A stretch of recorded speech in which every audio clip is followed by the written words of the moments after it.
festival of hope and love, a collection of each reflecting facet.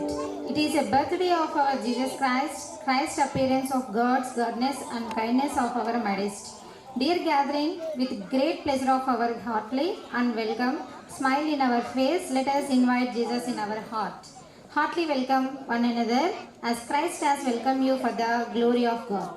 May the Savior of Christmas brings you peace, the gladness of Witness grant you hope, the warmth Christmas grant you love and mercy to one and all present here.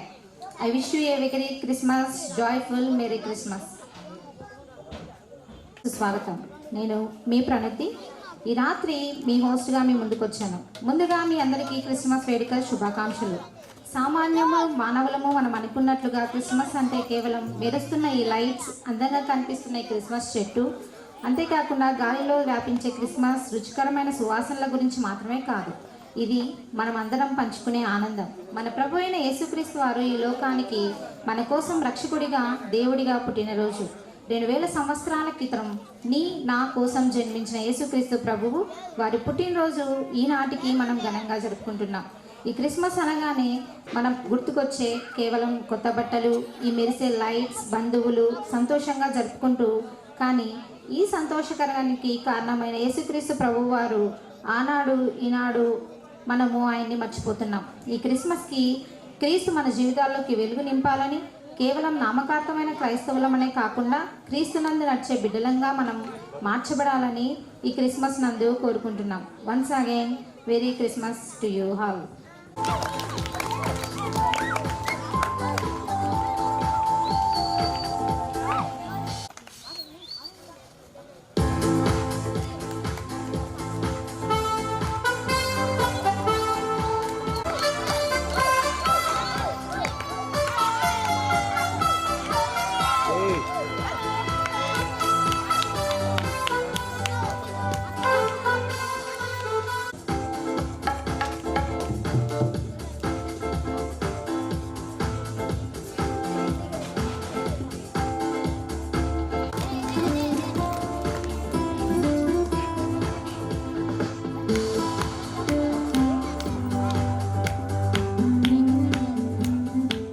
State Committee Member Sarla Suchna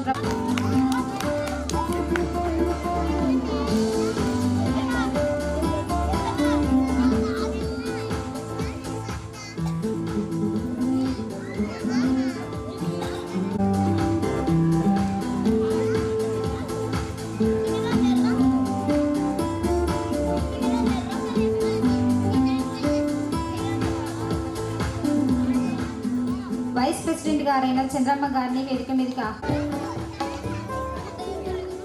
women fellowship treasurer అయినటువంటి సరోజ గారిని వేదిక మీదకి ఆహ్వానిస్తున్నాం.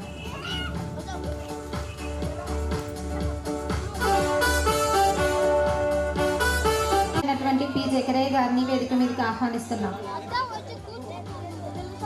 గారిని వేదిక మీదకి ఆహ్వానిస్తున్నాం.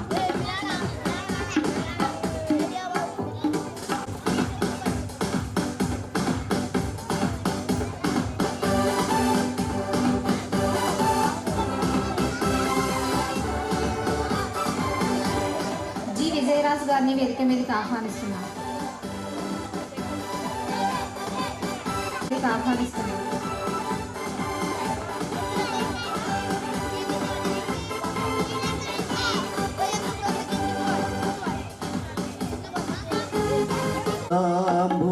శరణం నర దోషమోది హరణం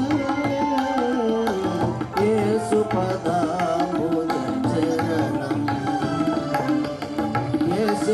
మార్గము ఏసే సాధ్యము ఏసే జీవము యేసుకు శరణం ఏసే మార్గము ఏసే సాధ్యము ఏసే జీవము యేసుకు శరణం యేసు పదము శరణం నర దోషమోది హరణం యేసు పదము శరణం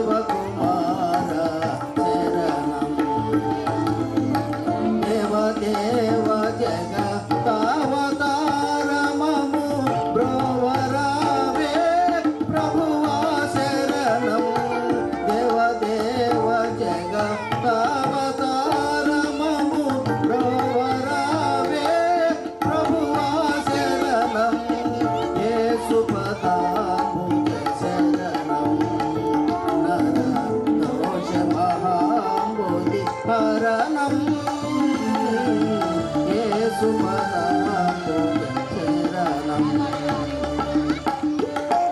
నమోంది మరి మృత్యుంజయుడై పరమున జరిగిన ప్రభువా శరణం యేసు పదాంబుజ శరణం నర దోష మహాముని హరణం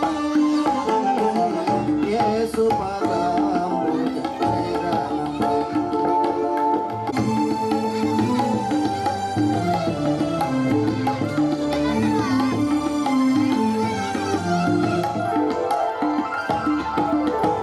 నీతి పూర్ణమా శరణం జగద్దుతిరాత్మా శరణం నీతుడా హితుడా నీతి ప్రబోధక నీవే శరణం యేసు పదాంబుజ శరణం నర దోష మహాబోధి హరణం. మా ప్రియ పరలోకపు తండ్రి గొప్ప దేవ, శాశ్వతమైన ప్రేమతో మమ్మల్ని ప్రేమిస్తూ విడవక మాయల కృప చూపుతూ ఉన్నటువంటి మా గొప్ప దేవ, మీ ఘనమైన ఉన్నతమైన శ్రేష్టమైన అతి పరిశుద్ధమైన నామమునకు స్తుతి స్తోత్రాలు చెల్లిస్తూ ఉన్నాం. మీ మహిమగల పాదములకు వందనములు స్తుతులు స్తోత్రాలు తండ్రి. ఇదిగోనైనా ఈ దినము ప్రత్యేకించి ప్రభువా, మరి సెమీ క్రిస్మస్ జరుపుకుంటూ ఉన్నటువంటి సెయింట్ మేరీ చర్చ్ చార్ల మరి ప్రభువా, మరి యొక్క సంఘం కలిసి ప్రభువా ఈ యొక్క సెమీ క్రిస్మస్ జరుపుకోవడానికి మీరు ఇచ్చినటువంటి సమయాన్ని బట్టి మీకు వేలాది వేల స్తోత్రాలు చెల్లిస్తూ ఉన్నాం ప్రభు. మీకే వందనములు స్తుతులు స్తోత్రాలు నాయన. ఇదిగో తండ్రి, వచ్చినటువంటి బిడ్డలందరినీ కూడా ప్రభువా అయ్యా మరి దీవించండి, ఆశీర్వదించమని వేడుకొంచు ఉన్నాం. ఇదిగో నాయన ఈ సంఘాన్ని ప్రభువా మరి అహర్నిశలు కాపాడుతూ సంఘం కొరకు పాటు పడుతూ ఉన్నటువంటి తండ్రి డీనరీ చైర్మన్ జీవి చంద్రశేఖర్ బాబు గారి పట్టి మేము ప్రార్థిస్తూ ఉన్నాం. అయ్యా ఆయన ఎంతో శ్రమ కూర్చి ప్రభా ఈ యొక్క కార్యక్రమాన్ని ఏర్పాటు చేసి ఉంటుండగా తండ్రి ఆయనను మరి దీవించండి, ఆశీర్వదించండి. ఈ కార్యక్రమము మరి నైనా సక్రమంగా జరగడానికి మీ కృప చూపించమని వేడుకొంచి ఉన్నాం. అంతేకాకుండా ప్రభా సంఘ పెద్దలను తండ్రి కమిటీ వారిని కొరకు మేము ప్రార్థిస్తూ ఉన్నాం. సంఘ పెద్దలు అలాగే యూత్ వారు కలిసి ప్రభా ఈ యొక్క కార్యక్రమాన్ని ప్రభా ఘనంగా జరుపుకోవడానికి తండ్రి వారు మరి నైనా ప్రయాసపడుతూ ఉన్నారు. అందుని బట్టి మీకు వేలాది వేల స్తోత్రాలు చెల్లిస్తూ ఉన్నాం తండ్రి. మరి అదే విధంగానైనా సంఘం వారు కూడా ప్రభా మరి ఆర్థికంగా అయితేనేమి మరి నైనా మాట పరంగా అయితేనేమి వారు అన్ని విధాలుగా ప్రోత్సహిస్తూ సంఘం అంతా కూడా ఈ యొక్క కార్యక్రమానికి ప్రభా ముందుండి నడిపిస్తున్నందుకు అంటే మీకు వందనములు స్తుతులు స్తోత్రాలు చెల్లిస్తూ ఉన్నాం తండ్రి. ప్రాముఖ్యంగా ప్రభా మా మధ్యకు నడిపించినటువంటి మరి బెంగళూరు పట్టణం నుండి ప్రభా మా మధ్యకు నడిపించినటువంటి రెవరెండ్ జి చంద్రశేఖర్ బాబు గారిని బట్టి ప్రార్థిస్తూ ఉన్నాం. ఆయన అందిస్తూ ఉన్నటువంటి యొక్క వాక్యాన్ని బట్టి ప్రభా మీకు వేలాది వేల స్తోత్రాలు చెల్లిస్తూ ఉన్నాం తండ్రి. బాబు గారిని అయ్యా దైవ సేవకులను మీ సిలువ చేతులను మరుగుపరచండి. చక్కని వాక్యాన్ని ప్రభా ఆయన అందించేటువంటి భాగ్యం అని మీరు ఆయనకు అనుగ్రహించమని వేడుకొంచి ఉన్నాం. వాక్యం ప్రభా మరి అందిస్తూ ఉంటుండగా వాక్యం వింటున్నటువంటి బిడ్డలందరూ కూడా ప్రభా వారి హృదయంలో వాక్యాన్ని భద్రపరచుకొని ఆ విధంగా జీవించడానికి మీ కృప చూపించమని ఈ కార్యక్రమాన్ని అంతటిని ప్రభా మీ చేతికి అప్పగించుకుంటూ మరి నాయన వచ్చినటువంటి బిడ్డలను రానైనటువంటి బిడ్డలను ప్రభా మీరే దీవించి ఆశీర్వదించమని యేసుక్రీస్తు వారి అతి శ్రేష్టమైన నామంలో అడిగి వేడుకొంచి ఉన్నాము తండ్రి.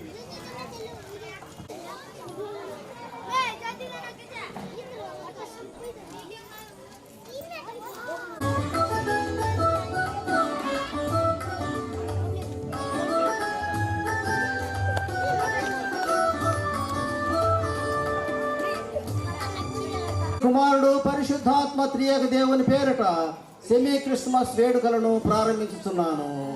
ఆమేన్.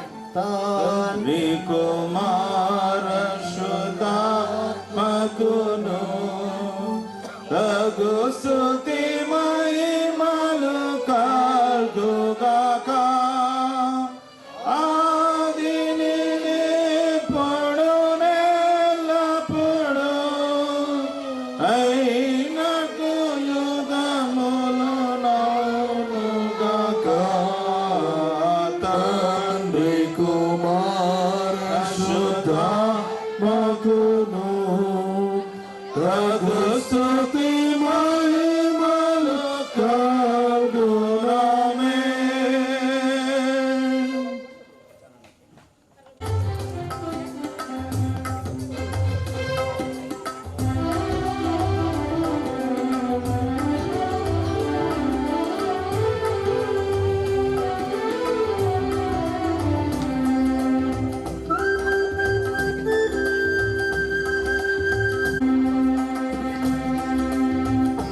భవానీ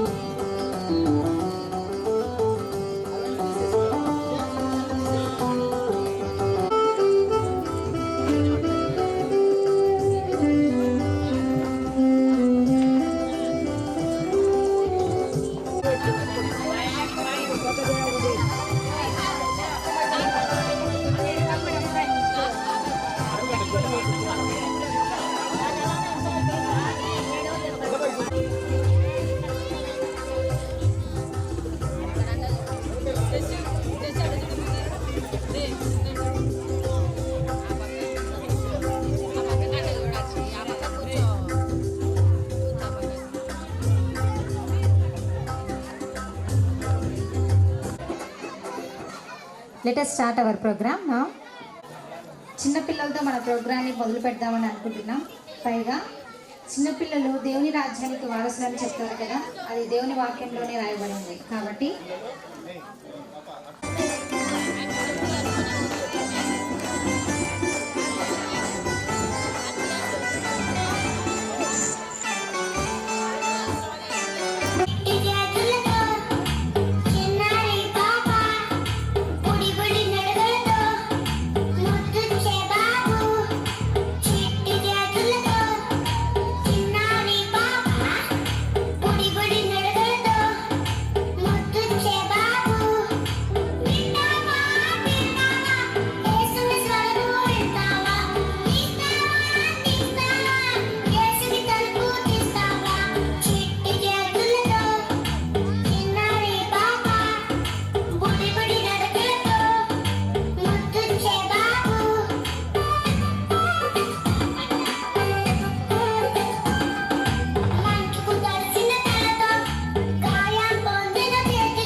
హలో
గానాలు పాడాములే మన్నాలు విడచి మమ్మను మరచి మేమంతా కలిసి వెళ్ళాములే. ఆ ఊరిలో ఆ పాకలో స్తుతి గానాలు పాడాములే. సంతోషమే ఇక సంబరమే లోక రక్షణ అంతమే కోటాపనే మారా వెలిసింది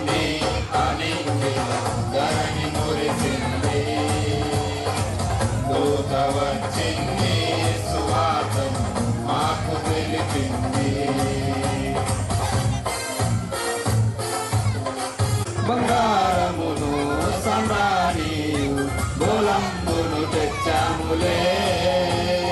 ఆ ఇంటిలో మా కంటితో నిన్ను కనులారా గాంచాములే. బంగారమును సంబ్రాణియు గోలంబును తెచ్చాములే. ఆ ఇంటిలో మా కంటితో నిన్ను కనులారా గాంచాములే. మా ఇమ్మానుయేలు నీవేనని నిన్ను మనసారా కొలిచాములే.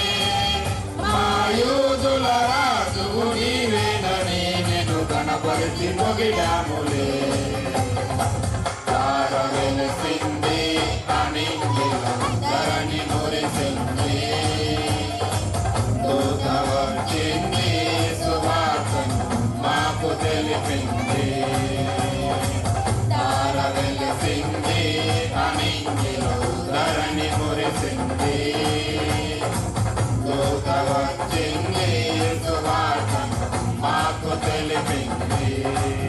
రాజులకు రాజు పుట్టాడని యూదుల రాజు ఉదయించాడని. రాజులకు రాజు పుట్టాడని యూదుల రాజు ఉదయించాడని. తార వెలిసింది అనింగిలో ధరణి మురిసింది. దూత వచ్చింది సువార్తను మాకు తెలిపింది.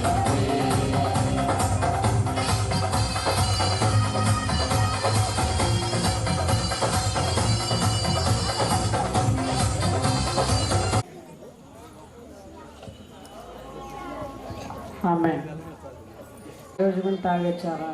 మీ నాన్నతో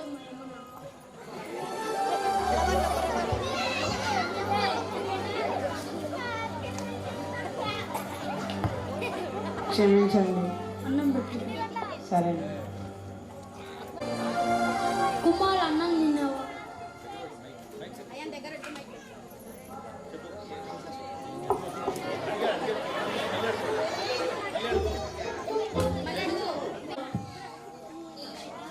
నువ్వేమన్నా తెచ్చి పెట్టినావా తిన్నీకి? పిల్లలతో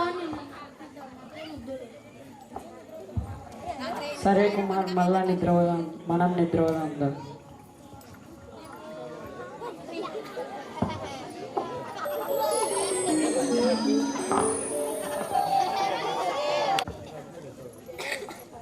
కుమార్, మనం చర్చి దగ్గరికి పోయి బాబు గారిని ఏదైనా పరిష్కారం అడుగుదాం.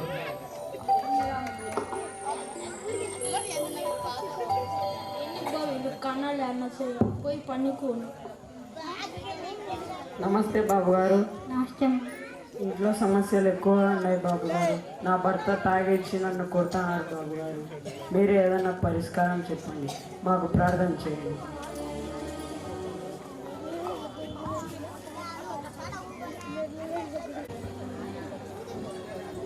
బాబు గారు, మీరు ఏదైనా పరిష్కారం చెప్పండి బాబు గారు. నేను నీ భర్తతో తాగించమ్మని చచ్చిపోతాను. సరే బాబు గారు, వెళ్ళొస్తాను. ఇది మీ నాన్నలో కలిపి పెడతాం. అన్నయ్య యాదికి వెళ్ళిస్తున్నావు? బజార్లోకి వెళ్ళొస్తానండి. సరే అన్నం పెట్టు. సరే అండి. బాబు గారు ఇచ్చిన నూనె ఆయిల్ ఉంది కదా, దీంట్లోనే కలిపి పెడితే సరిపోతుంది కదా. ఏదైనా కలిపినావా?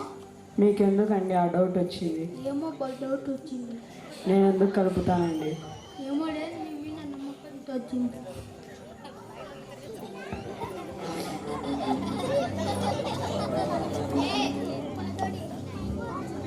పన్నీకి వెళ్ళిస్తాను. సరే అండి. ఎన్ని వంశం ఉన్నది నీ తాగుబుద్ధి పోయి అన్నయ్య వచ్చాను. ఏమండి ఈరోజు తాగి రాలే? ఏమో వంశం ఉన్నది నీ తాగుబుద్ధి రాలే. ఏమండి అన్నం పెట్టుకో. అన్నం పెట్టాలా అండి? ముందు పేరు ఎక్కువ. సరే. నీకే కృతజ్ఞతలు. ఆమేన్. ఇప్పుడు అన్నం పెట్టు.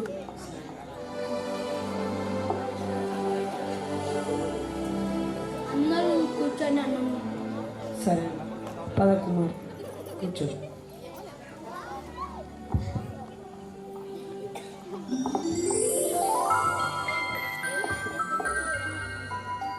పద కుమార్ మనం నిద్ర.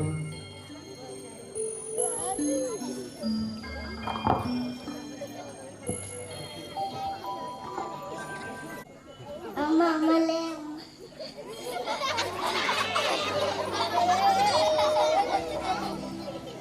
సరే కుమార్, నువ్వు స్కూల్కి వెళ్ళాలి కదా, వెళ్ళు, రెడీ కాపు. ఈరోజు సండే కదమ్మ, చర్చికి వెళ్దాం. సరే కుమార్, వెళ్దాం పద. చెప్పండి. ఎక్కడికి వెళ్తున్నావు? చర్చికి వెళ్తున్నామండి. నేను సార్ అంటే మీరు ప్రతి వారం రాలని మేము వెళ్తాం. ప్రతి వారం రాకపోతే ఇవాళ సగలం అన్నానికి వచ్చి చెప్పి. నమస్తే బాబు గారు. నమస్తే. మీరు ఇచ్చిన పరిష్కారం నా భర్తని మార్చింది బాబు గారు. మా కుటుంబానికి ప్రార్థన చేయండి.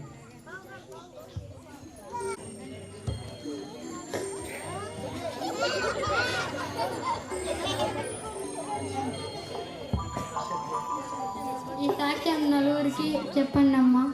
సరే బాబు గారు, వెళ్ళొస్తాం.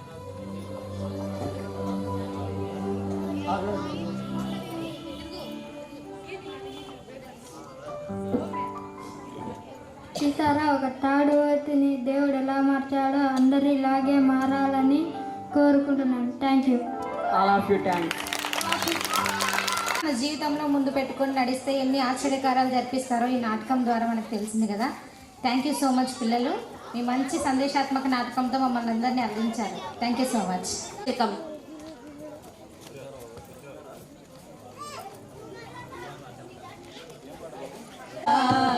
చూడ చక్కనోడంట, పక్కల పక్కలోనంట, దావీదు కుమారుడంట, లోకరక్షకుడంట.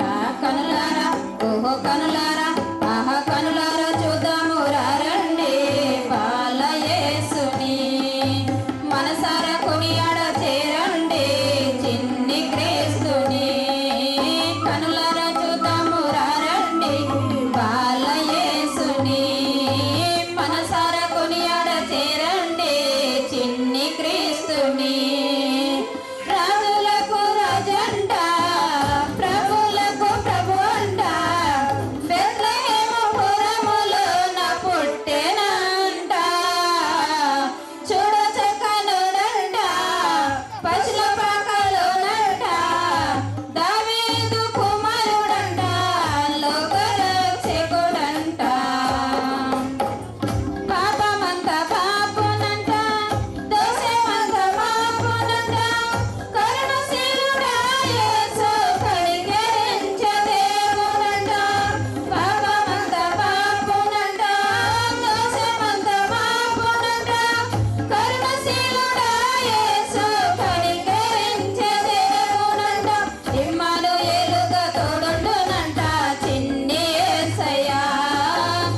ఎల్లప్పుడు యెహోవాను సన్నుతించెదను, నిత్యము ఆయన కీర్తి నా నోట నుండును.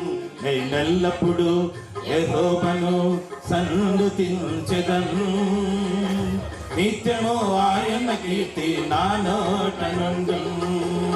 అంతా నా మేలుకే ఆరాధన యేసుకే, అంతా నా మంచికే. తన చిత్తమునకు తల వంచితే, తన చిత్తమునకు తల వంచితే ఆరాధన ఆపను, స్తుతించుట మానను.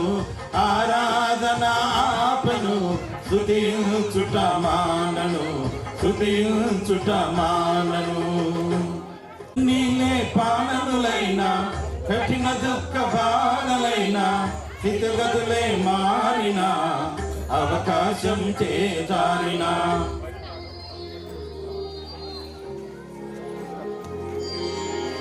కన్నీళ్ళే పానములైన కఠిన దుఃఖ బాధలైన స్థితిగతులే మారిన అవకాశం చేజారిన మారదు యేసు ప్రేమ నిత్యుడైన తండ్రి ప్రేమ మారదు యేసు ప్రేమ నిత్యుడైన తండ్రి ప్రేమ మారదు యేసు ప్రేమ నిత్యుడైన తండ్రి ప్రేమ మారదు యేసు ప్రేమ నిత్యుడైన తండ్రి ప్రేమ అంతితే ఆరాధన ఆపను స్తుతించుట మానను ఆరాధన ఆపను స్తుతించుట మానను స్తుతించుట మానను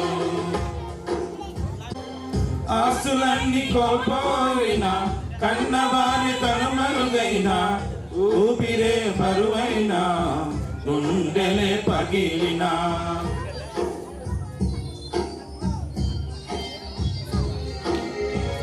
ఆస్తులన్నీ కోల్పోయిన కన్నవారి కనుమరుగైన ఊపిరే బరువైన గుండెలే పగిలిన యెహోవా ఇచ్చును యెహోవా తీసుకొనెను యెహోవా ఇచ్చును యెహోవా తీసుకొనెను ఆయన నామమునకే. మా ఆయన కువైట్ పోయినాడండి. మంచి చీరలు తీసుకురావాలని ఆర్డర్ పెట్టినారండి. ఇప్పటికి 10 చీరలు ఇచ్చినాడు. వాళ్ళు ఉన్నాయి, క్రిస్మస్కి మించి ఉన్నాయి.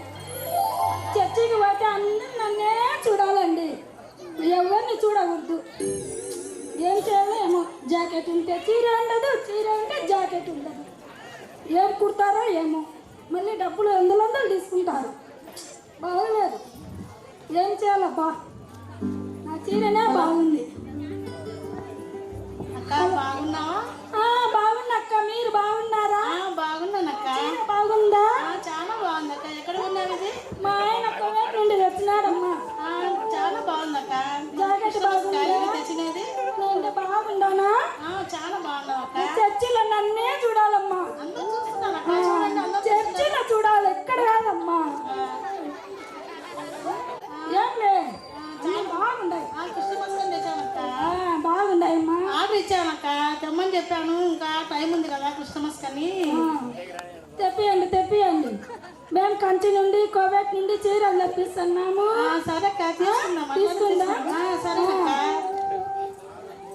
హలో అక్కగారు, బాగున్నారా? బాగున్నామండి, మీరు బాగున్నారా? బాగున్నాం అక్కగారు. క్రిస్మస్ వస్తుంది, భోజనం జరుపుకున్నారా? భూజేమమ్మా, ముందు మమ్మల్ని చూడాలా, మా చీరలను చూడాలి. మా చీరలే చూసుకునికే టైం సరిపడాలా. చీరలు ఉంటే చీర ఉండదు, చీర ఉంటే జాకెట్ ఉండదు. చీరలు నగలే కాదక్క, క్రిస్మస్ వస్తుంది కాబట్టి గంట సేపు చూసుకోవచ్చమ్మా. గంట సేపు అయితే ఇంట్లో నీట్ అవుతుంది. అక్కగారు బాగున్నారా? బాగున్నామ్మా. ఏం చేస్తున్నారు? ఏం చేస్తున్నాం? ఏం వంటలు చేస్తున్నారు? వంటలేమి ఆర్డర్ పెడితే వస్తాయి. నేను అత్తరాశలు, కజ్జికాయలు, బాదుషా, కారాలు చేస్తున్నాను. సరేనక్క, మేము బయట నుంచి ఆర్డర్ ఇచ్చాము, బయట తెప్పించుకుంటున్నాం అక్క. మనము ఇంట్లో చేసుకుంటే 4 వీధులకు గుమగుమ వస్తుంది. టైం ఉండదేమక్క. ఆర్డర్ పెట్టిన ముందు అసలు వస్తానే మనం ఇంట్లో చేసుకుంటే రుచిగా ఉంటాయి. అక్కడ కానీ రుచిగా ఉంటాయమ్మా. ఇంట్లో చేసుకుంటే నలుగురం తినగలుగుతాము.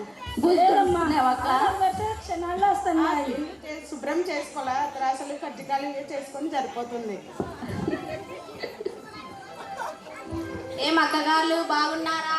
బాగున్నాం అక్కగారు. ఏం చేస్తున్నారు? ఏం చేయలేదమ్మా, చీరలు చూసుకుంటున్నాము, జాకెట్ చూసుకుంటున్నాము. టీవీలో మంచి మంచి నగళ్ళు అన్నీ ఉన్నాయి, ఇవేంటి ఇలా ఉన్నాయి? మళ్ళీ పండగ తీసుకుంటామండి, మేము కొత్త వస్తాయి కదా. టీవీలో మంచి మంచి చీరలు నగళ్ళు అన్నీ ఉన్నాయి కదా, వెరైటీ కొనుక్కోవాలి కదా, మీరేం అలా కొనుక్కున్నారు?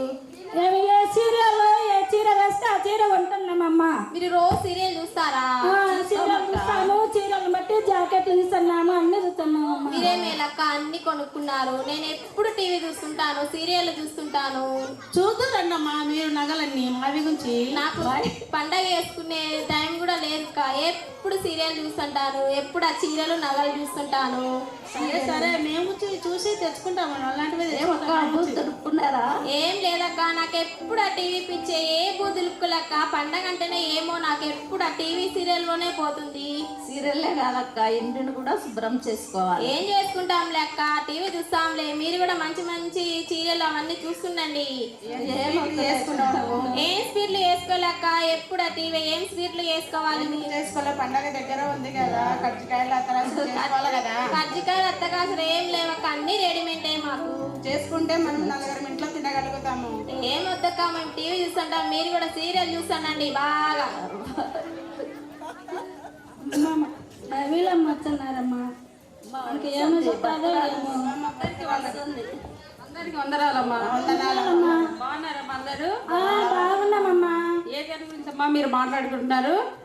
క్రిస్మస్ వస్తుంది, చీర తీసుకొని జాకెట్ తీసుకుంటున్నామమ్మా. అవునమ్మా. మేము నగ చూసుకుంటున్నామమ్మా. పండగ క్రిస్టమస్ అంటే తెలుసమ్మా? తెలియదమ్మా.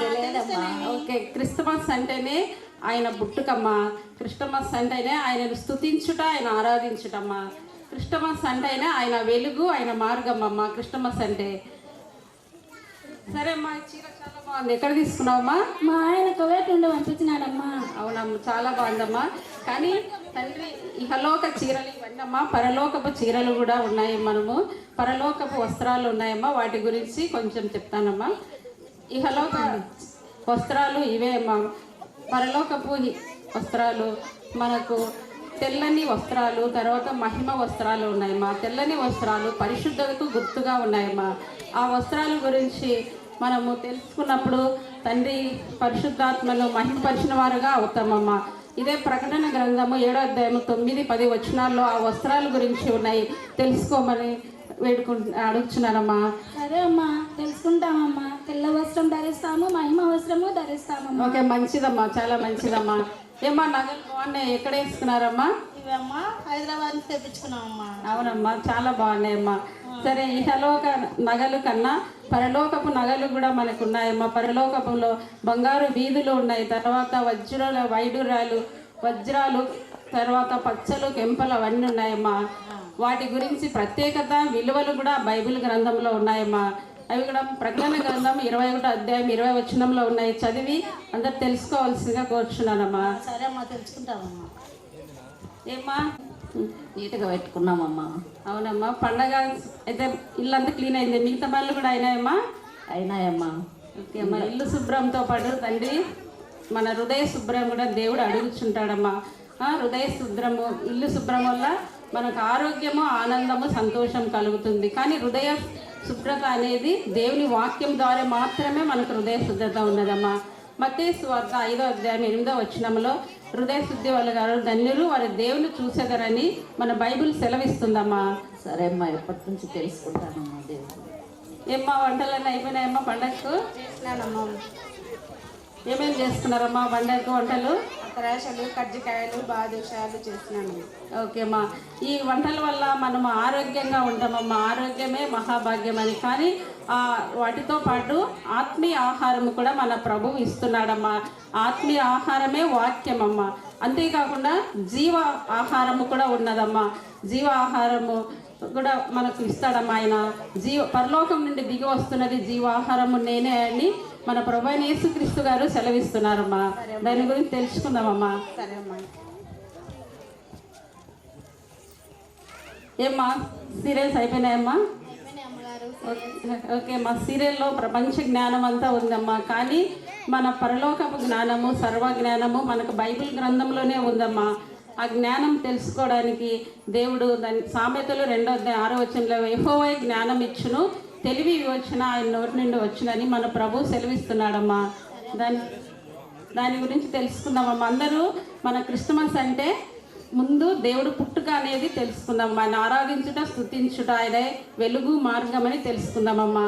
సరే అమ్మా. సరే అమ్మా, అందరు కలిసి ఒక చిన్న పాట పాడుకొని తర్వాత ప్రార్థన చేసుకుందామమ్మా. ఆత్మతో నన్ను నడుపు, శిల్పి చేతిలో శిలను నేను, అనుక్షణము నన్ను చెక్కుము,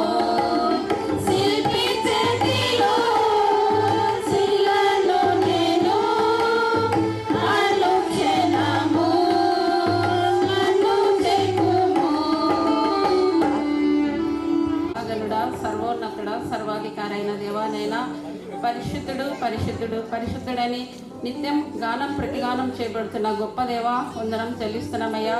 అవును తండ్రి, నైనా తండ్రి మరి ఈ క్రిస్మస్ అనేది ఏంటి అనేది మరి తండ్రి ఒక స్కిన్ తండ్రి మరి తెలిసిన భాగ్యం ఇచ్చినందుకు నీకు వందనం చెల్లిస్తూ, అంతకన్నా ముఖ్యంగా ప్రభానైనా మా హృదయాన్ని మార్చే దేవుడు మీరే అని, మా బలహీనంలో బలం దయచేసే దేవుడు మీరే అని నీ పరిశుద్ధ నామమున ప్రతి విషయం అయిన యేసుక్రీస్తు శ్రేష్టమైన పరిశుద్ధ నామమున బ్రతిమాలి వేడుకొంచున్నాం తండ్రి. ఆమేన్.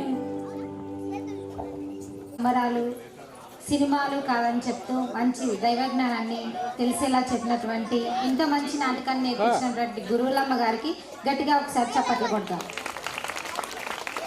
క్రొత్త నిబంధన పాఠము మత్తయి సువార్త 2వ అధ్యాయము 6వ వచనం నుంచి ప్రారంభం. మత్తయి సువార్త 2వ అధ్యాయము 6వ వచనం నుంచి ప్రారంభము. అంతటా హేరోదు ఆ జ్ఞానులను రహస్యముగా పిలిపించి ఆ నక్షత్రం కనబడిన కాలము వారి చేత పరిష్కారంగా తెలుసుకొని, మీరు వెళ్ళి ఆ శిశువు విషయమై జాగ్రత్తగా విచారించి తెలుసుకొనగానే నేను వచ్చి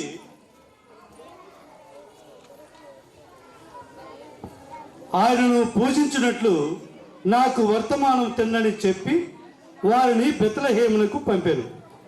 వారు రాజు మాట విని బయలుదేరి పోచుండగా, ఇదిగో తూర్పు దేశమున వారు చూచిన నక్షత్రము ఆ శిశువు ఉండిన చోటికి మీదుగా వచ్చి నిలుచు వరకు వారికి ముందుగా నడిచెను.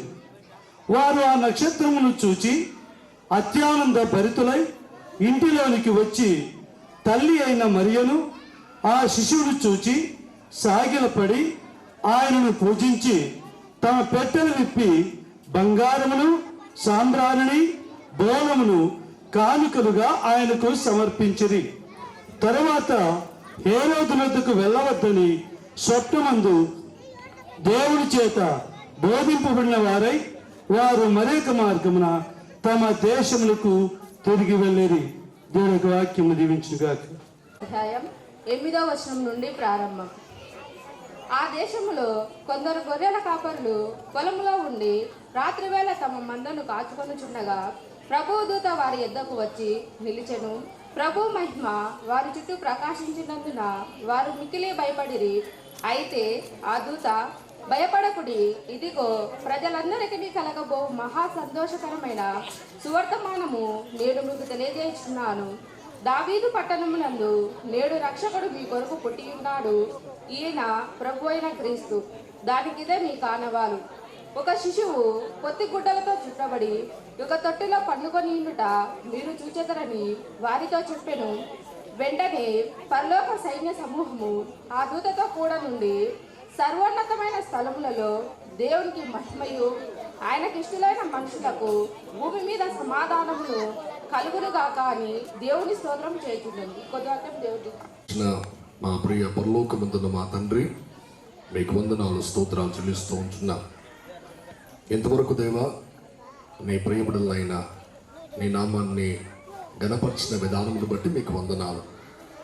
ప్రాముఖ్యమైనటువంటి సమయానికి మేము వచ్చి ఉండగా, మీ వాక్యము వినిపించబోతుండగా వినగలిగినటువంటి మనస్సును, గ్రహించే హృదయాన్ని మీరు మాకు అనుగ్రహించి కొద్ది నిమిషాల వాక్యము ద్వారా నిజమైన క్రిస్మస్ యొక్క ఆంతర్యాన్ని, క్రిస్మస్ యొక్క ప్రయాసను మేము గ్రహించుటకు మాతో మాట్లాడమని మీ సెలవు చాటును మరుగు చేసి ప్రతి ఒక్కరూ వాక్యం విని కృప అనుగ్రహించమని యేసు నామములో వేడుకొంచున్నాము తండ్రి. ఆమేన్. మనకి చాలా సంతోషకరమైన వాతావరణంలో మనం ప్రవేశించినాం. సరిగ్గా రేపటి నుంచి లెక్కేసుకుంటే 1 మాసం ఉంటుంది. ఈ 1 మాసం కొరకు దాదాపు సంవత్సరం అంతా మనం వెయిట్ చేస్తాం. Isn't it? అవునా కదా? Will wait to celebrate for this Christmas for whole month. దాదాపు సంవత్సరం అంతా వెయిట్ చేసి ఈ 1 మంత్లో అనేక కార్యక్రమాలు, యవనస్తుల క్రిస్మస్గా, స్త్రీలమైతే సమాజ క్రిస్మస్గా, క్యారలైట్ సర్వీస్, క్యారల్స్, ఈ రకంగా చెప్పుకుంటూ పోతే ఈ నెలంతా కూడా ఎంతో బిజీగా ఉంటాం. క్రిస్మస్ పండుగ అయిపోయింది, అలా వచ్చి అలా వెళ్ళిపోయింది. మరలా 2025 క్రిస్మస్ ఎప్పుడు వస్తుందా అని సంవత్సరం అంతా మనము వెయిట్ చేస్తూ ఉంటాం. అయితే ఈ క్రిస్మస్, ఈ రక్షణ యేసుక్రీస్తు ప్రభుల వారు ఈ లోకానికి రావటానికి సాల్వేషన్ హిస్టరీలో, రక్షణ సంకల్పంలో దేవుడు కొంతమంది వ్యక్తులను దేవుడు ఏర్పాటు చేసుకున్నాడు. వాస్తవంగా ఈ లోకంలో చాలా పండుగలు ఉన్నాయి. అయితే ప్రపంచం అంతట్లో జరుపుకునే ఒకే ఒక పండుగ, దేశాలకు అతీతంగా, మతాలకు అతీతంగా, ప్రాంతాలకు అతీతంగా, ప్రజలకు అతీతంగా ప్రపంచమంతా జరుపుకునే పండుగ ఏదైనా ఉన్నది అంటే అది మన క్రిస్మస్. అమెరికాలో జరుగుతుంది, పాకిస్తాన్లో కూడా జరుగుతుంది, మన దేశంలో జరుగుతుంది, నేపాల్లో జరుగుతుంది. ప్రపంచంలో ఎంతమంది ఎక్కడ క్రైస్తవులు ఉన్నారో అన్ని దేశాల్లో కూడా ఈ పండుగను మనము జరుపుకుంటాం. కొన్ని పండుగలు కొన్ని ప్రాంతాలకే పరిమితం అవుతావు, కానీ ప్రాంతాలకు అతీతంగా, దేశాలకు అతీతంగా జరుపుకునే పండుగ ఏదైనా ఉన్నది అంటే అది మన క్రిస్మస్ అని చెప్పడానికి ఎటువంటి అతిశయోక్తి కాదని నేను మీకు మనవి చేస్తూ ఉంటున్నాను. అంత మాత్రమే కాకుండా ఇప్పుడే మీరు స్కిట్ వేసినారు. One of the largest festival season ఏది అంటే ఈ క్రిస్మస్సే. ఈ క్రిస్మస్కి చేసే షాపింగ్ అంతా ఇంత కాదు. షాప్ కీపర్స్ ఏమంటారో తెలుసు, నేను కర్నూలులో ఉన్నప్పుడు, కర్నూలులో సంఘంలో పరిచయం చేస్తున్నప్పుడు ఒక షాపింగ్కి వెళ్ళాను. వాళ్ళు అన్నమాట, సార్ మాకు దసరాకి అంత బిజినెస్ జరగదు, రంజాన్కి అంత బిజినెస్ జరగదు, దీపావళికి అంత బిజినెస్ జరగదు, but only for Christmas sir, ఈ 3 నెలలకు వచ్చే పండుగ అంతా ఒక క్రిస్మస్ అని తెచ్చుకుంటాం సార్. మీ వాళ్ళు చాలా గ్రాండ్గా కొంటారు, మీ వాళ్ళు ఎక్కడ కాంప్రమైజ్ గారు, they want to buy more saris అని చెప్పేసి చాలా ఆ వ్యక్తి అన్నప్పుడు నాకు అనిపించింది. ఎస్, కొంతమంది అప్పు చేసైనా సరే కదా, డబ్బు లేకుండా పాత వడ్డీ, పాత చీటింగ్గా కొనసాగుతూ ఉంటుంది. ఆ యొక్క అంగడివాడి దగ్గర, అయ్యా మరలా ఇస్తాంలే అని చెప్పేసి వడ్డీ ఎక్కైనా పర్లేదు సరే, మాకు బట్టలు మాత్రము మాకు ఇచ్చేయి అంటే పండుగ అంటే మనకి అంత పిచ్చి. కారణం యేసుక్రీస్తు ప్రభుల వారు వచ్చినారని. అయితే యేసుక్రీస్తు ప్రభుల వారు వచ్చినటువంటి ఈ సందర్భంలో కొందరు వ్యక్తులు దేవుడు ఏర్పాటు చేసుకున్నాడు. తన యొక్క రాక సందర్భంలో God have appointed some persons for his salvation history. ఎవరని చూసుకున్నట్లయితే కొంతమంది వ్యక్తులు దేవుడు ఏర్పాటు చేసుకున్నాడు. చాలా మంది వ్యక్తులు ఉన్నారు, కానీ కేవలం నా సమయాన్ని బట్టి I would like to find out with 3 people only. అందులో కొంత వ్యక్తులు వివరిస్తాను. సీజర్ అగస్టస్, లూకాసు వార్త 2వ అధ్యాయంలో ఈ వ్యక్తిని మీరు చూస్తారు. అలాగే హేరోద్ ద గ్రేట్, హేరోద్ మహారాజు, క్రీస్తు నాటికలో హేరోద్ లేకుంటే ఆ నాటికంతా విలువ రాదు. హేరోద్ ద గ్రేట్, మత్తయి సువార్త 2వ అధ్యాయంలో ఈ సన్నివేశం చూస్తాం. అలాగే గొర్రెల కాపల్ని మనం చూస్తాం, మరియమ్మ గారిని, యోసేపు గారిని మనం చూస్తాం. అంత మాత్రమే కాకుండా జ్ఞానమైనటువంటి వారిని మనం చూస్తాం. ఆ రకంగా క్రిస్మస్ చెట్టు మన మధ్య ఉంది, అది చూస్తాం. క్రిస్మస్ యొక్క స్టార్ని మనం చూస్తాం. ఈ రకంగా దేవుడు కొంతమంది వ్యక్తుల్ని ఏర్పాటు చేసుకుంటుగా మనం జ్ఞాపకం చేసుకోవాలి. అయితే ఇందులో మొట్టమొదటి వ్యక్తి నేను మీకు పరిచయం చేయబోతా ఉంటున్నాను. గుర్తుపెట్టుకోండి, God has a purpose for everyone who are sitting here. ఇక్కడ కూర్చున్న మీ అందరి పట్ల దేవుని యొక్క ఉద్దేశము, దేవుని యొక్క సంకల్పం ఉంది కాబట్టి మనం ఇక్కడ కూర్చున్నాం. చాలా మంది దేవుడు నా పట్ల ఏ సందేశం కలిగి ఉన్నాడు, దేవుడు నా పట్ల ఏ ఉద్దేశం కలిగి ఉన్నాడు, what is the purpose of God in my life అని చాలా మంది ఆలోచిస్తుంటారు. గమనించండి, దేవుని చిత్తం లేకపోతే, దేవుని ఉద్దేశం లేకపోతే నీవు ఇక్కడ ఉండే వ్యక్తివి కావని నేను మీకు మనవి చేస్తా ఉంటున్నాను. ఈ లైట్ కాస్త పక్కన పెడతామా, వాళ్ళకి కనపట్లేదు, ఇఫ్ డోంట్ మైండ్. గమనించండి, ఈ సందర్భంలో మొట్టమొదటిగా నేను హేరోద్ ద గ్రేట్ అనే డౌన్ చేస్తే ఇంకా మంచిది, నాకు I want to see the people. Okay, Herod the great, Herod మహారాజు. చాలా సందర్భాల్లో నాటకంలో జ్ఞాపకం చేసుకుంటే, క్రీస్తు పుట్టక నాటకంలో దేనికి ఎక్కువగా ప్రాధాన్యత ఇస్తారంటే, నేను రాజుగా ఉండాలి, నేను రాజుగా ఉండాలి. ఈ పోటీకి, ఈ పాత్రకి చాలా మంది ముందుకు వస్తూ ఉంటారు. ఎందుకంటే రాజుగా మంచి కిరీటం పెట్టుకోవచ్చు, మంచి వస్త్రాలు వేసుకోవచ్చు, చాలా ఎక్కువ పాత్ర చేయవచ్చు అని చెప్పేసి చాలా మంది యవనస్తులు, ఉత్సాహవంతులు ఈ పాత్రకి ముందు రావడానికి ఇష్టపడతా ఉంటారు. ఈరోజు హేరోదు యొక్క రాజు యొక్క వృత్తాంతము గురించి మీకు చెప్పేసి వాక్యంలో ముందుకు వెళ్తాను. ఇక్కడ కూర్చున్నటువంటి వారందరిలో నేను చెప్పే ప్రతి వ్యక్తి యొక్క లక్షణము మనం కలిగి ఉంటామేమో వాక్యం తర్వాత జ్ఞాపకం చేసుకోవాలి. వీఆర్ సిట్టింగ్ హియర్, నేను చెప్పే ఈ వ్యక్తుల్లో మనము కూడా అటువంటి లక్షణాలు ఉన్నాయా అని వాక్యపు వెలుగులో నీవు నేను కూడా ఒకసారి గ్రహించాలని నేను మనవి చేస్తా ఉంటున్నాను. హేరోదు మహారాజు యొక్క చరిత్ర మీరు బైబిల్లో చూసినట్లయితే, రాజు అయినటువంటి హేరోదు దినములలో అనే మత్తయి సువార్త 2వ అధ్యాయము ప్రారంభ వచనం మనకి ప్రారంభమవుతుంది. అంతవరకు తెలుసు, కానీ హేరోదు ఎవరు, అతను ఎటువంటి లక్షణం కలిగి ఉన్నాడు, ఆ వ్యక్తి యొక్క భావాలు ఏంటి అని చెప్పేసి మనకు అర్థం కాదు. కానీ బైబిల్లో కాస్త క్షుణ్ణంగా పరిశీలన చేసినట్లయితే హేరోదు గురించి కొన్ని ప్రాముఖ్యమైన విషయాలు చరిత్రలో లెక్కించబడ్డాయి. అవి చెప్పేసి నేను వాక్యంలో ముందుకు వెళ్తాను. హేరోదు గారి యొక్క తండ్రి పేరు అంటిపేర్. ఈ హేరోదు దాదాపు క్రీస్తు పూర్వము 73వ BCలో జన్మించి క్రీస్తు పూర్వము 4వ BCలో ఆయన చనిపోవడం జరుగుతుంది. మీరు బాగా గమనించండి. హేరోదు యొక్క తండ్రి, హేరోదు యూదుడు కాదు, హేరోదు యొక్క తండ్రి అంటిపేర్. అతను అరబ్ సంతతికి చెందినటువంటి వాడు. అయితే హేరోదు వాళ్ళ నాన్న మంచి వ్యాపారవేత్త, మంచి డబ్బున్నవాడు, వ్యాపారం బాగా చేసేవాడు. తను ఒక యూదురాల్ని వివాహం చేసుకున్న తర్వాత తను యూదా మతంలోనికి స్వీకరిస్తాడు. ఆ తర్వాత యూదుడిగా తను పరిగణించబడతాడు. కానీ తన యొక్క హేరోదు యొక్క వంశము ఎదోము యొక్క వంశానికి చెందినటువంటి వ్యక్తి, అనగా ఏషావు యొక్క వంశానికి చెందినటువంటి వ్యక్తిగా మీరు గమనించాలి. సరిగ్గా ప్రపంచమంతా కూడా ఒక వ్యక్తి యొక్క ఆధిపత్యం కింద నడుస్తూ ఉంది. ఆనాటి కాలంలో రోమా సామ్రాజ్యము చాలా పవర్ఫుల్ గా ఉంది. జూలియస్ సీజర్ చెప్పేసి మీరు చాలా మంది చదువుకున్న వారు పెద్దలు బాగా గుర్తు పెట్టుకుంటారు. జూలియస్ సీజర్ అని చెప్పేసి. సీజర్ 44వ సంవత్సరం BCలో తన స్నేహితులైనటువంటి బ్రూటస్ చేత తన సెనెట్ లో హత్య కావించబడతాడు. హత్య అయిన తర్వాత జూలియస్ సీజర్ చచ్చిన తర్వాత వెంటనే తన యొక్క సేనాధిపతి మార్కస్ ఆంటోనీ వచ్చేసి ఎవరైతే జూలియస్ సీజర్ చంపినారో వారందరినీ కూడా చంపేస్తాడు. చంపేసి సీజర్ యొక్క మేనటువంటి కైసర్ అగస్టస్, అతని పేరు బైబిల్లో మనం చూస్తూ ఉంటాం. లూకా వార్త 2వ అధ్యాయంలో కైసరు అగుస్తు వలన ఆజ్ఞ ఆయను సర్వలోకమంతా కూడా ప్రజాసంఖ్య వ్రాయవలని కైసరు ఆగస్తు ఆజ్ఞ ఇచ్చినాడు. బైబిల్లో ఏదైనా వ్రాయబడి ఉంది అంటే అది చారిత్రాత్మకంగా ఖచ్చితంగా లిఖితం చేయబడుతుంది. అందుకే లూక్ వాజ్ హిస్టారియన్, వైద్యుడు మాత్రమే కాదు, తన చరిత్రకారుడు. కాబట్టి సీజర్ అగస్టస్ అనే వర్డ్ తాను అక్కడ ఇవ్వడం జరిగింది. ఈ సీజర్ అగస్టస్ ఎవరో కాదు, జూలియస్ సీజర్ యొక్క మేనల్లుడు. వెంటనే తనకి మార్కస్ ఆంటోనీ అతను రాజుగా ప్రకటించి రోమా సామ్రాజ్యానికి ఒక చక్రవర్తిగా చేస్తాడు.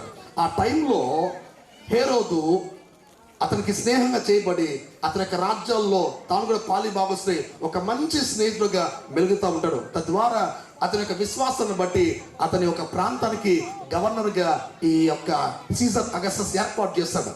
ఆ తర్వాత తన యొక్క తండ్రి యొక్క అభ్యర్థన మేరకు క్రీస్తు పూర్వము 37వ BCలో మొత్తం యూదయ దేశం మీద తను రాజుగా నిర్మిస్తారు. మీరు బాగా గమనించండి. ఎప్పుడైతే హేరోదు మహారాజు రాజుగా పట్టాభిషేకం చేసి కొన్ని వేల మంది సైనికులు తీసుకొచ్చి యెరూషలేము యొక్క ప్రాంతంలో అడుగుపెట్టిన వెంటనే చాలా మంది అతన్ని అసహించుకుంటారు. ఎందుకో తెలుసా? అతను యూదుడు కాదు, అతను హాఫ్ జూ, ఇతను మాకు రాజుగా ఉండడానికి వీలు లేదు అని చెప్పేసి బాధపడతారు. కానీ ఎదిరించలేరు. కారణము రోమా సామ్రాజ్యం అంతా కూడా హేరోదు కింద కొన్ని వేల మంది సైనికులు అతనికి ఇచ్చి సీజర్ అగస్టస్ పంపిస్తాడు. అయితే మీరు బాగా గమనించండి. హేరోదు మహారాజు యొక్క జీవితం జ్ఞాపకం చేసుకుంటే తను 70 సంవత్సరాలు బ్రతుకుతాడు. కానీ హేరోదు అంత క్రూరుడు ఈ ప్రపంచంలో ఎవరు ఉండరేమో అనిపిస్తుంది. ఎందుకో తెలుసా? తనకి వాస్తవంగా హేరోదు జీవితం జ్ఞాపకం చేసుకున్నట్లయితే హేరోదుకి 10 మంది భార్యలు ఉంటారు. తను వివాహం చేసుకుంది 10 మంది, కానీ చరిత్ర చెప్పేది 5 మంది భార్యలే. పెద్ద భార్య పేరు డోరిస్ అంటారు. అతనికి అంటిపేర్ అనే కుమారుడు జన్మిస్తాడు. రెండవ దాని పేరు మిరియామి 2, ఈమె హస్బెండ్ రాజు కుమార్తె. మూడవ ఆమె పేరు జెరూసలేంలో ఉన్నటువంటి క్లియోపాట్రా అనే ఆ స్త్రీని వివాహం చేసుకుంటాడు. నాలుగవది మాల్తేస్ అనే స్త్రీని వివాహం చేసుకుంటాడు. ఐదవది చూసినట్లయితే మరియామి 3 అనే అమ్మాయిని వివాహం చేసుకుంటాడు. ఇంకా 5 మంది పేర్లు రాయబడలేదు. కానీ మొత్తం చరిత్ర చెప్పే మాట, హేరోదు మహారాజు 10 మంది స్త్రీని వివాహం చేసుకుంటాడు, వారితో పిల్లల్ని కంటాడు. అయితే ఎంత క్రూరుడు అంటే తన సింహాసనానికి ఎవరైనా ఎసురు పెడితే, అనగా తన తదనంతరము ఎవరైనా సింహాసనం రావాలని కోరుకుంటే హేరోదు ఒక ఆశ ఏంటి అంటే చిరకాలము నేనే యూదా ప్రజల్ని పరిపాలించాలి. నా సింహాసనానికి ఎవరన్నా కన్నం వేస్తే, పన్నాగం పడితే వెంటనే చేసే పని తెలుసా? చంపించేస్తాడు. ఒక రోజున తన పెద్ద భార్య అయినటువంటి మొదటి భార్య కుమారుడు ఆలోచన చేస్తా ఉంటే అది వెంటనే అనుమానం వచ్చి వాడిని అక్కడికక్కడే చంపించినాడు. సరిగ్గా హేరోదు ఒక వారం రోజుల ముందు చచ్చిపోతాడనగా తన యొక్క రెండవ భార్య మిరియామిని అమితంగా ప్రేమిస్తాడు. ఆమె వల్ల 3 కుమారులు పుడతాడు. అలెగ్జాండర్, అరిస్టోబులస్ అనే 2 కుమారులు జన్మించినప్పుడు తాను ఆలోచిస్తాడు, తన భార్య కూడా నీ తదనంతరము నీ కుమారుడికి పట్టాభిషేకం చేయి అని చెప్పిన వెంటనే నేను ఇప్పుడే చేయని చెప్పేసి వీరు నా మీద ఏదో ఒక ప్రయోగం పంటారని చెప్పేసి తన భార్యని చంపించేస్తాడు. తన 2 కుమారులను కూడా చంపించేస్తాడు. తన భార్య యొక్క అమ్మను కూడా అలెగ్జాండ్రియా ఆమెను చంపించేస్తాడు. తన భార్య యొక్క అన్నటువంటి అతని వ్యక్తిని కూడా ఏ ఒక్కరు కూడా తనకి ఎదురు ఉండకూడదు, ఏ ఒక్కరికి తన సామ్రాజ్యానికి అడ్డు రాకూడదు. అది హేరోదు యొక్క ఆలోచన. ఇలాంటి దుర్మార్గుడు హేరోదు. ఇలాంటి టైంలో హేరోదుకి ఒక వర్తమానం వచ్చింది. తూర్పు దేశపు జ్ఞానులట ఏం చేస్తున్నారు, మేము ఒక రాజు మీ ప్రాంతంలో జన్మించబోతా ఉన్నాడు, నక్షత్రం చూసి మేము వచ్చినామన్న వెంటనే వాక్యం రాయబడుతుంది.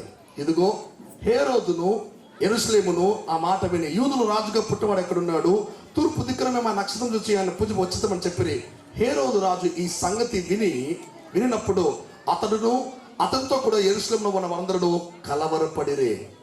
ఏంటట, రాజు కలవరపడ్డాడు, అక్కడ ఉన్నటువంటి ప్రాంత ప్రజలు కూడా కలవరపడి. ఎందుకో తెలుసా, హేరోదు యొక్క గురించి వారికి బాగా తెలుసు. హేరోదు మహారాజు తన అధికారం కొరకు, తన కుర్చీ కొరకు సొంత భార్యని చంపించినాడు, సొంత అత్తని చంపించేసినాడు, సొంత కుమారుని చంపించేసినాడు. తన కుర్చీ అంటే, తనకు అధికారం అంటే అంత ప్రేమ. ఇప్పుడు హేరోదుకి బాధ ఏంటో తెలుసా, నాకు వ్యతిరేకంగా రాజు పుట్టినాడు అంటే ఖచ్చితంగా నా రాజ్యము అతను తీసుకోబోతూ ఉన్నాడు. కాబట్టి వెంటనే తను కలవరపడ్డాడు. తనతో పాటు ఉన్నటువంటి దేశంలో ఉన్నటువంటి ప్రజలు కూడా కలవరపడ్డాడు. గమనించండి. వెంటనే ఈ సన్నివేశం శాస్త్రులు పిలిపించి, పరిశీలనలు పిలిపించి వారితో తెలుసుకుని ఎక్కడ పుట్టినాడు, ఏ ప్రాంతంలో పుట్టినాడో తెరవండి అన్నప్పుడు వారు పరిశీలించి, రాజా బెత్లెహేములో మీకా ప్రవచన ప్రకారము బెత్లెహేములో ఆయన జన్మించి ఉంటాడు అని చెప్పిన వెంటనే రాజు చేసిన పని, జ్ఞానులు పిలిపించి మీరు వెళ్ళండి, మీరు వెళ్ళి పూజించి నాకు ఆ వర్తనం తీసుకొని రండి, నేను కూడా వచ్చి ఆ బాలుని రాజుని మొక్కుతాను అని పంపిస్తాడు. గమనించండి. ఎప్పుడైతే జ్ఞానులు బయటికి వెళ్ళిన తర్వాత మళ్ళీ వాళ్ళు ఆ నక్షత్రం చూసి మళ్ళీ వెళ్ళిన తర్వాత మళ్ళీ తిరిగి రారు. వెంటనే హేరోదు గ్రహిస్తాడు, వాళ్ళని మోసపుచ్చినారని చెప్పేసి ఒక ఆజ్ఞ ఇస్తాడు. ఏమని ఆజ్ఞ ఇస్తాడంటే, 2 సంవత్సరాల లోపల పిల్లలందరినీ కూడా ఏం చేయాలా, చంపేయండి. దాదాపు 180 మంది పిల్లల్ని బెత్లెహేం ప్రాంతంలో ఉన్నటువంటి పిల్లలందరినీ కూడా చంపేస్తారు. ఈ చరిత్ర చెప్తుంది 14 సమాధులు. మీరు యెరూషలేం ప్రాంతానికి వెళ్ళినట్లయితే యేసుక్రీస్తు జన్మించినటువంటి ఆ గుహ ప్రాంతం పక్కన 14 సమాధులు ఉంటాయి. ఆ 14 సమాధులు ఎవరో కాదు, యేసుక్రీస్తు కొరకు మొట్టమొదటిగా ప్రాణం పెట్టినటువంటి పసిపిల్లలు.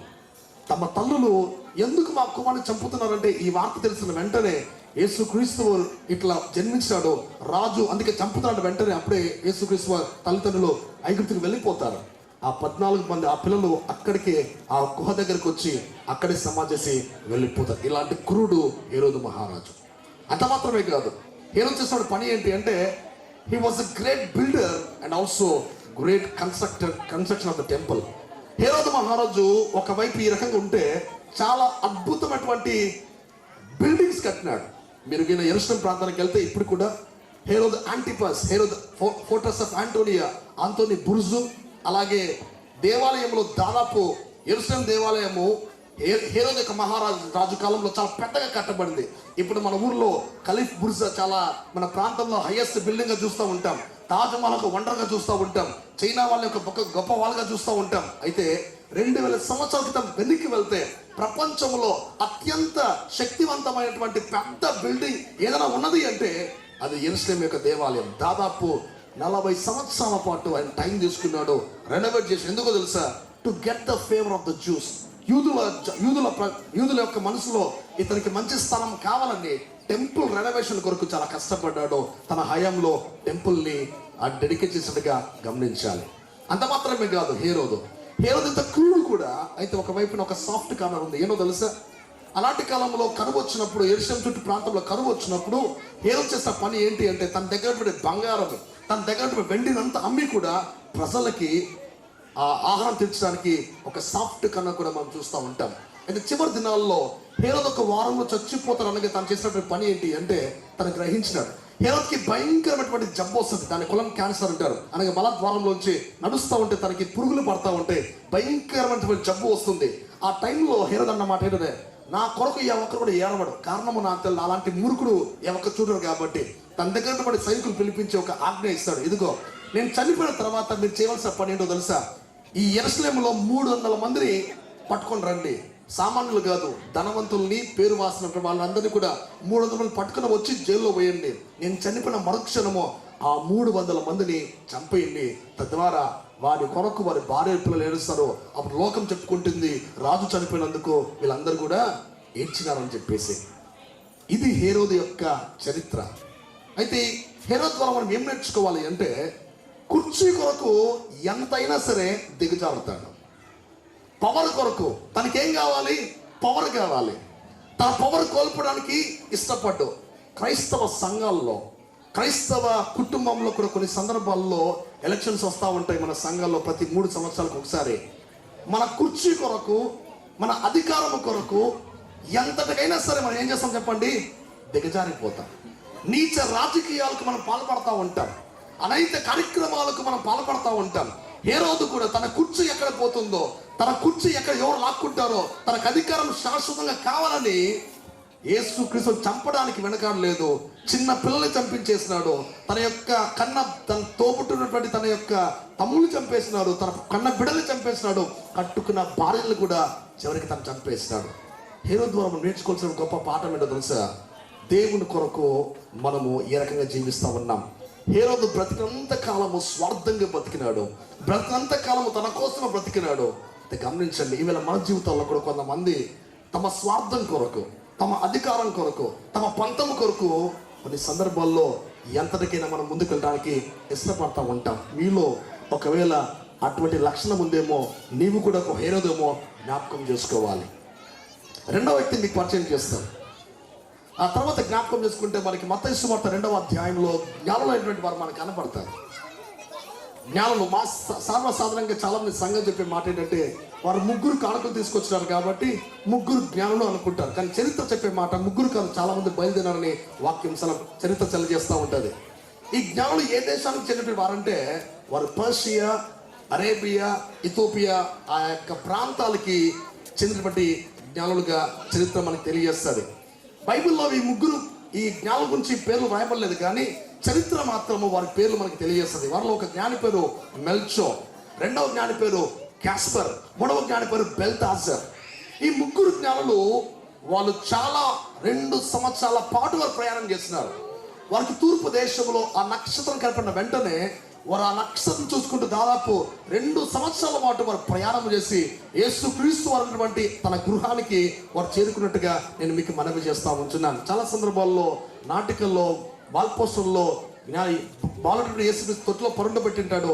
అప్పుడు 3 జ్ఞానులు వచ్చి ఇస్తున్నట్టుగా ఆ పోర్ట్రేట్ చేస్తా ఉంటారు. అది వాస్తవం కాదు. యేసుక్రీస్తు వారు కలుసుకున్నటువంటి స్థలం ఏది అంటే సత్రంలో కాదు, గృహంలో ఉన్నప్పుడు జ్ఞానపెట్టి వారు దర్శించినట్టుగా మీకు మనవి చేస్తా ఉంటున్నాను. మీరు గమనించండి, ఈ జ్ఞానులు దేవర్ అస్ట్రాలజర్స్. వారు తత్వజ్ఞానం కలిగినటువంటి వారు, వారు మెడిసిన్లో చాలా ప్రవీణత సంపాదించినటువంటి వారు, వారికి సకల శాస్త్రాలు ఎరిగినటువంటి వారు. వారు అంతరిక్షాన్ని పరిశోధించి ఒక గొప్ప నక్షత్రము ఉద్భవించింది కనుక ఆ నక్షత్రము ఒక మహా వ్యక్తి అయి ఉంటాడు కనుక ఆ వ్యక్తిని కనుక్కుందామని చెప్పేసి వారు 2 సంవత్సరాల పాటు ప్రయాసపడ్డారు. మీరు గమనించండి, ఈ జ్ఞానులైనటువంటి వారు 3 కానుకలు తీసుకొచ్చినారు. ఒకటేమో బంగారము, 2వది సాంబ్రాణి, 3వది బోలము. ఈ 3 చాలా ప్రాముఖ్యమైనటువంటి సంతరించుకుంటాయి. వాస్తవంగా ఒక రాజు దగ్గర ఎవరైనా వెళ్ళినట్లయితే శ్రేష్టమైనటువంటి గిఫ్ట్ని తీసుకొని వెళ్తారు. షేబా దేశపు రాణి సొలొమోను మహారాజు సందర్శించిన సందర్భంలో ఒట్టి చేతులతో రాలేదు, కానీ తన ఊరినటువంటి బంగారాన్ని తీసుకొచ్చి బహుమానంగా సొలొమోను రాజుకి ఇచ్చింది. వీళ్ళు కూడా ప్రయాణం చేస్తారు. 2 సంవత్సరాలు కూడా ప్రయాణం చేసిన తర్వాత యేసుక్రీస్తు వారు ఉన్నటువంటి చోటుకు వచ్చినప్పుడు మొట్టమొదటి జ్ఞాని మెల్చోరు తన బంగారం తీసుకొని యేసుక్రీస్తు వారికి ఇచ్చినట్టుగా వాక్యం సెలవిస్తుంది. బంగారం దేనికి సాదృశ్యం అంటే, బంగారము దైవత్వానికి, బంగారము రాజరికానికి సూచన. యేసుక్రీస్తు ప్రభుల వారు రాజులకు రాజు, ప్రభులకు ప్రభు కనుక ఆ జ్ఞాని యేసుక్రీస్తు వారు చూసి బంగారం అర్పించినట్టుగా మనం జ్ఞాపకం చేసుకోవాలి. అనగా యేసుక్రీస్తు ప్రభుల వారు రాజులకు రాజు అయి ఉన్నాడు, ప్రభులకు ప్రభు అయి ఉన్నాడు. 2వ జ్ఞాని చూస్తూ ఉన్నాం క్యాస్పర్. తాను ఏం తీసుకొచ్చాడంటే సాంబ్రాణిని తీసుకొచ్చినాడు. సాంబ్రాణి యొక్క ముఖ్య ఉద్దేశం ఏంటంటే, సాంబ్రాణి యాజకుడు ఆరాధనకు వార్త ధూపం వేస్తారు.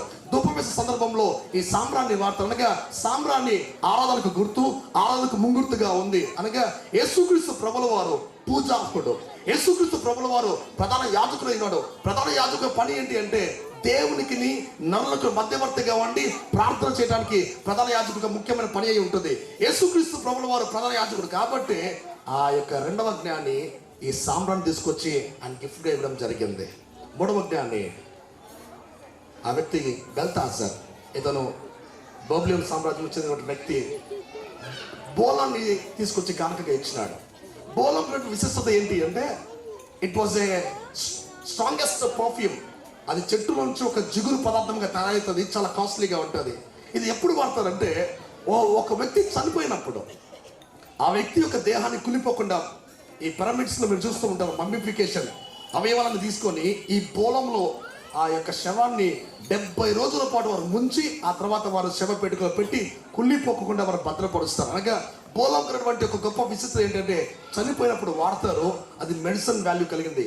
యేసుక్రీస్తు ప్రభుల వారి యొక్క మరణానికి సదృశ్యముగా ఆ జ్ఞాని గుర్తు పెట్టుకొని ఈయన మరణిస్తాడు, తిరిగి లేస్తాడని చెప్పేసి ఈ బోలాన్ని గిఫ్ట్గా ఇవ్వడం జరిగింది. 3 జ్ఞానులు బంగారం తీసుకొచ్చినారు, సామ్రాన్ని తీసుకొచ్చినారు, బోలం తీసుకొచ్చినారు. 2 సంవత్సరాల పాటు వారు ప్రయాణించిన దాదాపు 1800 మైళ్ళ దూరం వారు ప్రయాణించి ప్రభుని గుట్టలు దాటి కొండలు దాటి, మనము ఈరోజు ఉదయం బాబుగా చెప్తూ ఉన్నారు అమ్మ సంఘానికి రండి అని. మన ఇల్లు మా పక్కనే, కొండలు లేవు గుట్టలు లేవు, సమయానికి మనం మాత్రము రాలేకపోతా ఉన్నాం. వారు ప్రభు కొరకు ప్రయాసపడ్డారు. ప్రభు కొరకు ఒక దినం కాదు 2 సంవత్సరాల ప్రయాణం అంటే మీరు ఆలోచించండి. వంటల మీద రాత్రి పగలు, ఎండనక వాననక పగలనక రయ్యనక వారి ప్రయాణం చేస్తూ నక్షత్రము దారి చూపిస్తామంటే ఆ నక్షత్రం వెంబడి వచ్చినారు. ఈవేళ దేవుని కొరకు నీ ప్రయాస ఏంటి? దేవుని కొరకు నువ్వు ఎంత ప్రయాస పడతా ఉన్నావు? దేవుని కొరకు నీవు ఎటువంటి గిఫ్ట్ దేవునికి ఇవ్వాలనుకుంటా ఉన్నావు? క్రిస్మస్ అనగానే మనం ఆయన పేరు చెప్పుకొని మనం కేక్ తింటాం, ఆయన పేరు చెప్పుకొని మనం చీర కట్టుకుంటాం, ఆయన పేరు చెప్పి నగలేసుకుంటాం, ఆయన పేరు చెప్పి సూట్ వేసుకుంటాం, ఆయన పేరు చెప్పి బూట్లు వేసుకుంటాం, ఆయన పేరు చెప్పి గ్రాండ్గా చేస్తాం. క్రీస్తు ప్రభుకు మనం చోటిస్తున్నామా? క్రీస్తు ప్రభుకు మనం ప్రయాసపడుతున్నామా? క్రీస్తు ప్రభు కొరకు మన జీవితాన్ని అర్పిస్తున్నామా? జ్ఞాపకం చేసుకోవాల్సిందిగా మీకు నేను మనవి చేస్తూ ఉంటున్నాను. ఇక 3వ విషయానికి వస్తున్నాను, గమనించండి. మరియమ్మ గారు చాలా ప్రయాస, యోసెఫ్ గారి యొక్క ప్రయాస. వాస్తవంగా యోసెఫ్ గురించి జ్ఞాపకం చేసుకున్నట్లయితే బైబిల్లో యోసెఫ్కి ఇదివరకు వివాహం అవుతుంది, చరిత్రలో రాయబడలేదు. కానీ యోసెఫ్ గారికి దాదాపు మరియమ్మ గారితో నిశ్చితార్థ అయ్యే సందర్భం జ్ఞాపకం చేసుకుంటే యోసెఫ్ గారికి అంతకుముందు వివాహం అవుతుంది. తన భార్య 89వ సంవత్సరం చనిపోతుంది. ఆ తర్వాత సన్హెడ్రిన్ సభ వారు పెద్దలు పిలిపించి మరియమ్మ గారికి ఇచ్చి వారు వివాహం చేస్తారు. వాస్తవంగా జ్ఞాపకం చేసుకుంటే మరియమ్మ గారి పరిస్థితి యోసెఫ్ గారి చాలా క్లిష్టమైనటువంటి పరిస్థితి. అప్పటికే యోసెఫ్ గారికి కుమారులు ఉంటారు, అందుకే సీమోను కానీ జేమ్స్ కానీ జొస్టాస్ కానీ 2 కుమార్తెలు ఉంటారు. అందుకే బైబిల్లో రాయబడుతుంది ఇతను ఇట్లా వడ్లవాడి కుమారుడు గాడా మరియ కుమారుడు గాడా ఇతని సహోదరులు మనతో లేరా అని చెప్పేసి వాక్యం సెలవిస్తుంది. యూదా సాంప్రదాయ ప్రకారంలో వివాహం అనేది 3 పద్ధతులుగా ఉంటుంది. ఒకటి engagement, betrothal, then wedding. First will be the engagement అంటారు, అనగా with the heads of the parents యొక్క అనుమతితో వాళ్ళు ఎంగేజ్మెంట్ చేస్తారు. రెండవది బెట్రోతల్ అంటారు. ఈ బెట్రోతల్లో మరియమ్మ గారిని యోసెఫ్ గారిని ఎంగేజ్ చేస్తారు, అనగా భార్యాభర్తలుగా డిక్లేర్ చేస్తారు. కానీ సెక్షువల్ ఇంటర్వకేషన్ లేకుండా వాళ్ళిద్దరు కలిసి జీవించాలి, ప్రతి ఫంక్షన్ వాళ్ళు అటెండ్ కావాలి. ఈ 1 ఇయర్లో ఒకవేళ భర్త తెలుసుకోకుండా భార్య తెలుసుకున్న భర్త లైంగిక కార్యక్రమాలు పాల్గొంటే అది తెలుసుకుంటే రాళ్లతో చావగొట్టాలి, లేక డైవర్స్ ఇచ్చి పంపించేయాలి. ఇది ఆనాటి చట్టం యొక్క పరిణితి. మరియమ్మ గారి పరిస్థితి జ్ఞాపకం చేసుకుంటే బహుశా 13 సంవత్సరాలకి ఆమె ఎంగేజ్ అయ్యింది. 15వ సంవత్సరంలో తాను ఆ 14-15 సంవత్సరంలో వివాహానికి సిద్ధపడే సమయం దగ్గర పడతా ఉంది. ఈ టైంలో కబరప్పించింది, నేను గర్భవతి అని. యోసెఫ్ నమ్మలేదు. ఎలాగైనా సరే రహస్యముగా ఈ నింద నాకొద్దు, చెడిపోయినటువంటి స్త్రీని చేసుకోకూడదు, ఎలాగైనా వదిలించుకోవాలని చెప్పేసి రహస్యంగా ఆమె వినడానికి ఇష్టపడతాడు. దూత కనపడి చెప్పిన వెంటనే దగ్గరికి చేర్చుకుంటాడు. దాదాపు మరియమ్మ గారు యోసేపు గారు తమ యొక్క నజరేతు నుంచి బెత్లెహేముకి 80 మైళ్ళ ప్రయాణము ఒక నిండు చూలాల్లో గాడిద మీద 3 దినాల ప్రయాణం చేస్తుంది.